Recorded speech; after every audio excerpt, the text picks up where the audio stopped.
விஷ்ணுவின் தசாவதாரங்களில் 8வது அவதாரம் ஸ்ரீகிருஷ்ணர். மதுரையை ஆட்சி செய்த கம்சன் என்ற அரக்கன் மிகவும் கொடூரன். அவன் தங்கை தேவகியும் அவள் கணவர் வசுதேவரும் சிறையில் அடைக்கப்பட்டனர்.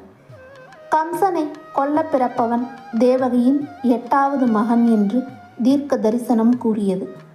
அதனால் தேவகியின் முதல் 7 குழந்தைகளையும் கம்சன் கொன்றான். ஆனால் 8வது குழந்தையாக பிறந்த கிருஷ்ணரை வசுதேவர் இரவு நேரத்தில் யமுனை நதியை கடந்து சென்று கோகுலத்தில் நந்தகோபர் யசோதைக்கு ஒப்படைத்தார்.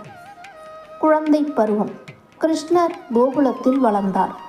அவர் வெண்ணெய் திருடுவது, காளியின் நாகத்தை அடக்குவது, கோவர்த்தன மலையை உயர்த்துவது போன்ற பல அதிசயங்களை செய்தார்.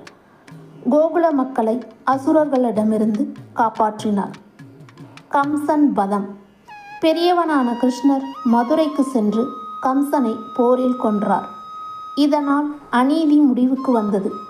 மகாபாரதத்தில் பங்கு. பின்னர் மகாபாரத போரில் பாண்டவர்களுக்கு துணை நின்றார். அர்ஜுனனுக்கு உபதேசமாக பகவத்கீதை வழங்கினார். தர்மத்தை காக்கவும் அநீதியை அழிக்கவும் தான் கிருஷ்ண அவதாரத்தின் நோக்கம்.